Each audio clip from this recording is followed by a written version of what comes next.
how do we estimate these n-gram probabilities? Let's look at bigram probabilities. The maximum likelihood estimate for a bigram probability, the probability of a word I given the previous word I minus 1, we just estimate by counting. We count how many times did word I minus 1 and I occur together, and divide it by how many times word I minus 1 occurs. So it's like saying, of all the times that we saw word I minus 1, how many times was it followed by word I? And we'll use the notation count sometimes, and sometimes we'll, for simplification, we'll just refer to a C. We'll use C for count. So the joint count of word I minus 1 and I divided by the count of word I minus 1. So let's walk through an example. So we have, again, our equation. The probability of word I given the word I minus 1 is the maximum likely estimate. It's just, I'll write MLE, estimated by the maximum likelihood estimator as this count over this count. And let's look at let's make up a corpus. So here's our simple corpus borrowed from Dr. Seuss. So we have 3 sentences. Each one starts with a special token, start of sentence, and ends with a special token, end of sentence. And they're very short sentences. I am Sam, Sam I am, I do not like green eggs and ham. And let's compute some language model probabilities from this small corpus. So first, probability of I given the start symbol. So that's computed as count of start symbol, comma I, with that big I, over count of start symbol. So I is follows the start symbol twice, 1, 2, and the start symbol occurs 3 times, 1, 2, 3. So that probability is 2/3, or 0.67. So that's the probability of I given start. And you can see examples of lots of different probabilities here. So for example, let's just pick another one at random. The probability of Sam given the word am. How many times does am, comma, Sam occur? It occurs once. So that's 1. And the denominator is how many times does am occur? And that occurs twice. So that's going to be 1/2. So there's our probability of Sam given am, and so on.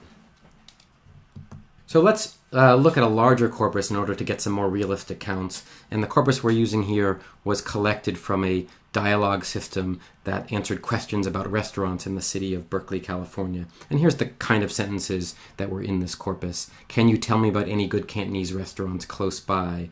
Or mid-priced Thai food is what I'm looking for. Tell me about Chez Panisse. Well, here's some sentences. And let's compute some n-grams based on these sentences. So first, let's start with the raw bigram counts from this small corpus of just under 10,000 sentences. So what I'm showing you here is a bigram count table. So here's the word I is followed by the word I 5 times.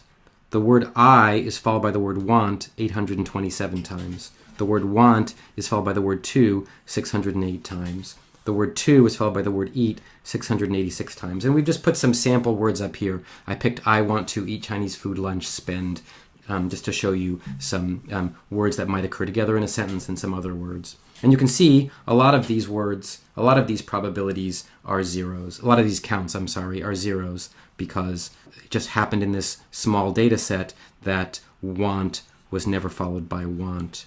So that's this 0 here. Or Chinese was never followed by the word to here. Okay.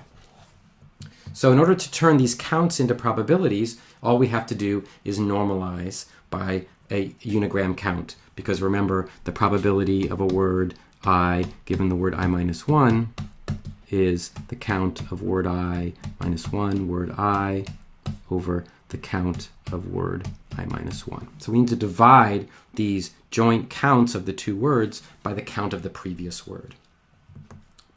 Here's the unigram counts we're going to need to compute those probabilities. So here's the count of I, it's 2533. Here's the count of eat, it's 746.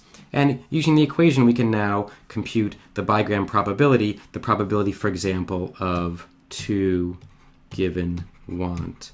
how likely, given that the previous word was want, that the next word is to, and it's pretty likely, for example, 0.66. But notice that things with counts of 0 still have probabilities of 0. Lots of things have zeros here. So now that we've computed all of our bigram probabilities, we can now estimate the probability of a sentence. That's our goal for language modeling, simply by multiplying together all the component probabilities. So the probability of start of sentence, I want English food, end of sentence, is the probability of I given start times the probability of want given I times the probability of English given want, food given English, start given food, and so on. What kinds of knowledge are expressed by these bigram probabilities? Why, for example, is the probability of English given want lower than the probability of Chinese given want? Well, probably that's because Chinese food is more popular and more people are going to ask about it, and so wanting Chinese is more likely than wanting English. So that's a fact about the world. It's a fact about cuisines, not so much a fact about English. What about the probability of to given want being so high? Now that's a fact about grammar. That's a fact that the verb want in English requires an infinitive after it. So want has infinitives, and that's a grammatical fact. So that's grammar. Grammar. And what about the probability that want, given that the previous word is spend, is 0? So that 0 seems to be caused by a grammatical fact. Spend, want is two verbs in a row. That kind of verb doesn't seem to be grammatically possible in English. So that 0 is caused by a grammatical disallowing. How about this 0? Why is the probability of food following to 0? Now here, this 0 is a contingent 0. You could imagine a sentence that has to food in it. I'd like you to stop and think about a sentence like that yourself. Good. It just happens that such a sentence never occurred in the training data. So this is a contingent 0, where this is a structural 0. All right, let's move on. In practice, we don't keep these probabilities in the form of probabilities. In fact, we keep them in the form of log probabilities. And there are two reasons for this. One is we can avoid underflow. If you think about it, if you have a very long sentence and you're multiplying together 20 or 30 or 40 little tiny probabilities, each of which is a very small number, less than 0, when you multiply so many small numbers, you get a very small number that often ends up with arithmetic underflow in the computation. And so we want to avoid this kind of underflow. And it turns out that adding is faster than multiplying anyway. So again, instead of multiplying 4 probabilities, we'll in general just add 4 log probabilities. And we're going to store our language models in logs. There are a number of publicly available language modeling toolkits. One of them, SRI-LM. And so you can download SRI-LM. Another publicly available resource is the Google Ngrams release. So this has been out for over 5 years now.